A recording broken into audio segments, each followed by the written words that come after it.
Okay, so Eagles rookie Makai Lemon might not be practicing, but he's giving tips to veterans. Meanwhile, the Seahawks' latest move proves they regret losing Woolen to the Eagles. So much to break down, including some big plays that happened on the last day of padded practice. Plus, Nick Foles predicts the Eagles' record and says something about Jalen Hurts last year and this year that you gotta hear. What is going on, everybody? I go by Philly Mike, and it's the Philly Tall Podcast. If you're excited about the preseason game, like, subscribe, turn on the notification bell, and swipe over on the comment section and hype this video up. So let's start with a little NFL news, but it still affects the Eagles the most. Adam Schefter tweeted Super Bowl 61, the first time in NFL history that the championship game will be played on Valentine's Day, takes place 6 months from today. Like I said, at the time being, it does affect all 32 teams, but when push comes to shove, the Eagles are going to be one of the two teams it affects the most. And although some females might complain about football on Valentine's Day, I know my Eagle female fans will love a Valentine Eagles Super Bowl versus whoever the AFC wants to throw at us. Staying with some NFL news, but narrowing it down to the NFC, Adam Schefter tweeted this. ESPN sources, former Lions cornerback Terrion Arnold plans to sign with the Seattle Seahawks. Arnold also had visit with the Texans, Saints, and Giants. Next, the NFL must decide whether to put Arnold on the commissioner's exempt list after he was arrested on felony charges in connection with the robbery and kidnapping in February. And if you're wondering why I'm speaking on it, is because the Seahawks are the former Super Bowl champions. Got to put respect on their name. However, this is a desperate move to me because I feel like they are regretting letting Woolen walk out the building, and a team that benefited from them allowing him to leave is none other than our Philadelphia Eagles, who now have probably the best secondary in the NFL until proven otherwise. At the end of the day, we don't even know if he's going to be able to play this year because he could find himself in jail and or on the NFL exempt list. But again, Seattle looking at the Eagles secondary and they're trying to match defense for defense. And for everybody talking about this Eagles offense in training camp, just a reminder that they are going up against possibly the best defense in football without their top two receivers. So let's talk about them in terms of their health, starting with wide receiver one, Devontae Smith, who yesterday was seen at practice running routes on air, and you can see the way he's moving, cutting. That hamstring is feeling better and better and better. If we played a legit game tomorrow, Devontae Smith would suit up. But because we still have time and health is one of the Eagles' main priority coming out of camp, we are resting him. We all know how hamstrings can linger if you come back too early. And again, we haven't even played our first preseason game, which happens tomorrow. Real quick, I will be live streaming the Eagles and Ravens game tomorrow. We'll go live an hour early and then watch the whole game together. Even if you're watching it on your own, this is the place to be to chat it up with Philly Mike and the rest of Eagle community about our birds. See you tomorrow. Back to Smitty and the way he's moving. He's going to be A-OK. If anything, he's more further along with the hamstring than the rookie Makai Lemon, who was out there catching passes off the jug machine. But more importantly, after practice, was working with Jalen Hurts in the back of the end zone to get their timing and chemistry right. Jalen Hurts was asked about the extra work and the mental reps that Makai's getting while being out, and this is what he said. Yeah, I think he's been very intentional with that. I think he's all ears. You know, you've got to be diligent. I think as a coach and as a teammate, whoever's watching something and get to know someone. And I think for him, he's a very very intentional, very quiet, mild-mannered, hard worker, hungry, has a great heart. And so I think especially for a rookie receiver like him coming in, I think it's valuable to tell them the things that they may not know.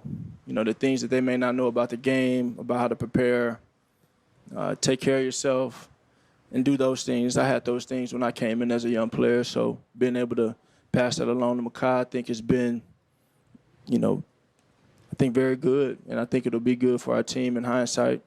But the way he's been engaging himself and doing the things that Smitty's doing and being right there in the huddle. You may not be getting these reps, but am I in the huddle? Am I feeling it? Am I getting that same vibe and that same energy as if I am playing and I do have my suits on, my pads on?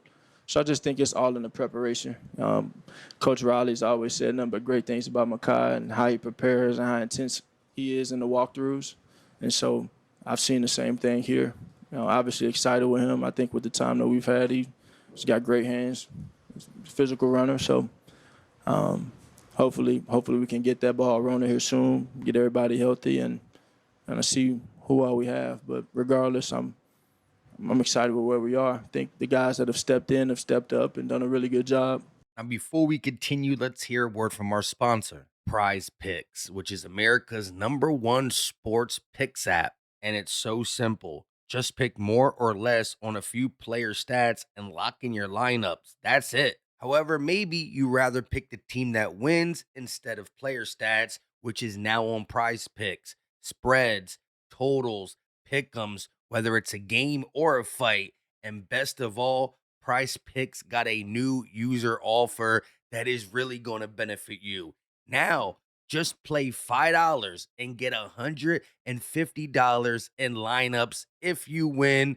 You got to use code HMA when signing up to once again play $5. If you win, you'll get $150 in lineups.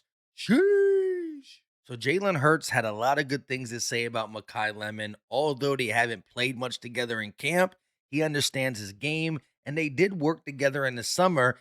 That also could help bridge the gap for when he comes back. But you could tell he's close too.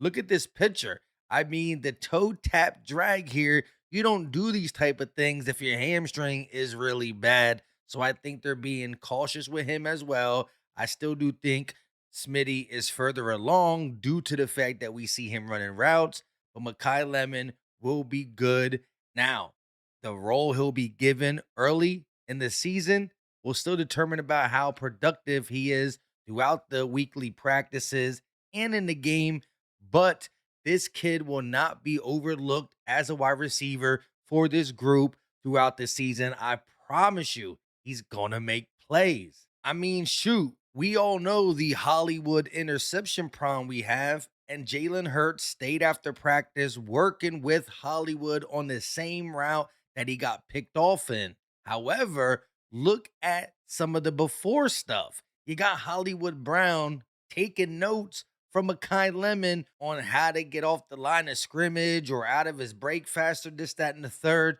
But you can clearly see the Rook giving him some pointers, which I love to see as well. Here is the actual interception Jalen Hurts threw to Mac McWilliams when targeting Hollywood Brown. Again, the picture shows it this way, but who knows how and when they got out of the breaks. But this is why Jalen Hurts took Hollywood to the side after practice and said, let's run this route a couple times and get on the right page. Because, man, that's the third time I'm throwing to you and it gets picked off in a similar fashion. At one point in the conversation, Jalen Hurts is walking up to Lemon, showing Hollywood Brown ways that he could get across the defensive player's body without letting him get in front of him or whatever. I don't know. Maybe Jalen Hurts got some receiver in his background, but this whole picture is beautiful from Jalen Hurts as a leader, staying after for Lemon, the rookie, and the veteran to get on the same page.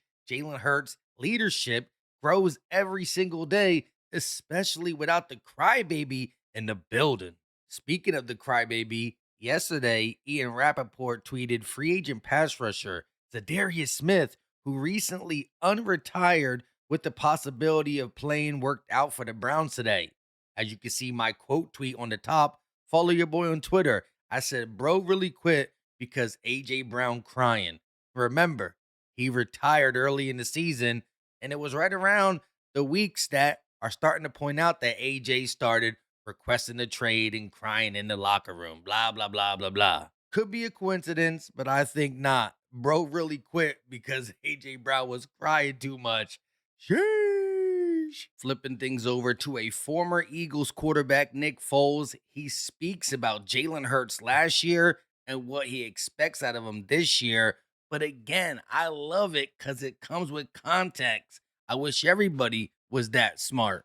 I'm a fan of Jalen Hurts and his game and how he conducts it. You know, I've said last year it was a difficult offensive scheme. And what people don't realize when they're looking at it, they'll just say, like, oh man, he didn't play good. Hey, now he's like middle tier, all these different things. It's like, no, I actually was impressed because watching the film, there wasn't a lot conceptually to work with. And he was a big reason why they were able to have success, really because of the defense. But as a quarterback, it's very difficult in those situations where you have a poor offense schematically. You tend to force things, and that ends up being in turnovers and bringing turnovers into the game. And then when you turn over the ball, you have a less likely chance to actually win the game.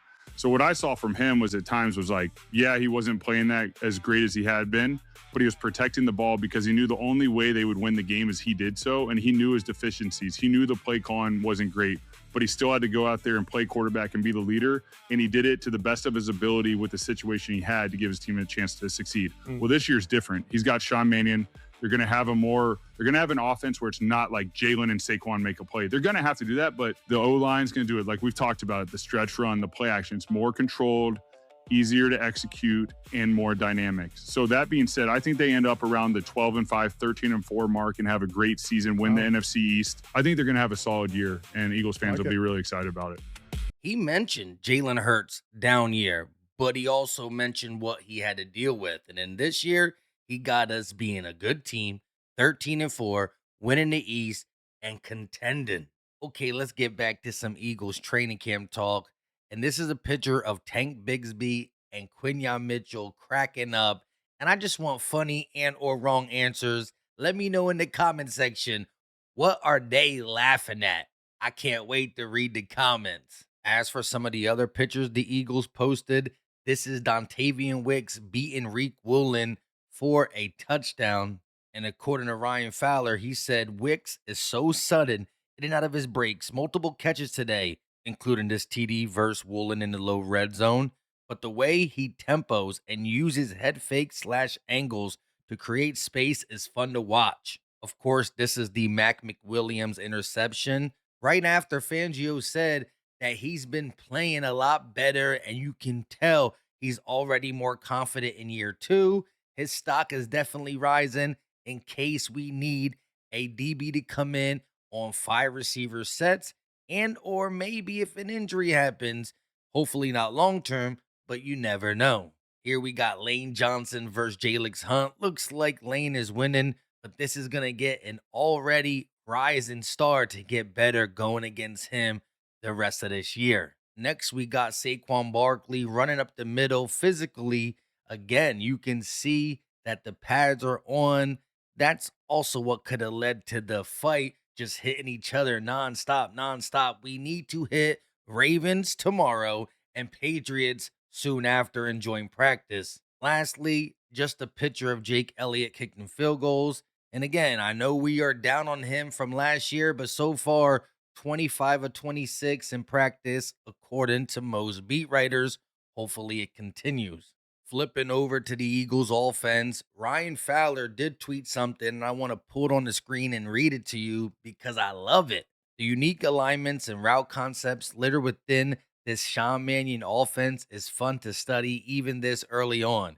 He's got running backs flexed out, wide receivers at the wing behind an offensive tackle, pony personnel, which is 2 running backs, on top of the pre-snap motion, some orbit and return. That's ingrained in his scheme from his wide receiver / tight ends, and even some burn / blaze motion in and out from his running backs. It's going to take time for everything to come together, but this looks like a layered and detailed playbook that will have answers for whatever the Eagles may face this fall. Honestly, I've been loving Ryan Fowler, not Jeremy Fowler.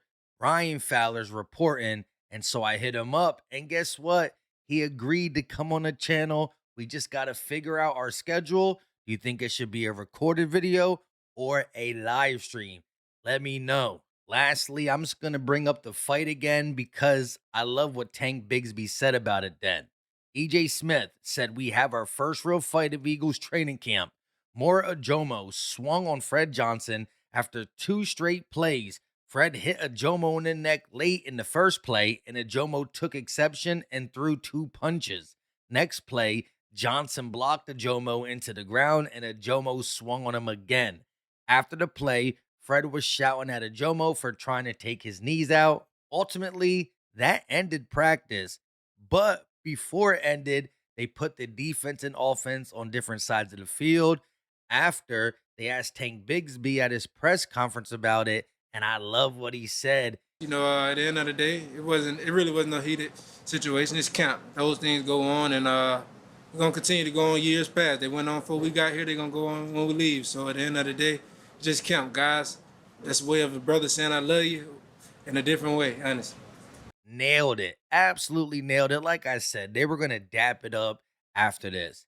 It's another way of saying I love you. We need to start hitting Ravens, Patriots, anybody that's not ourselves.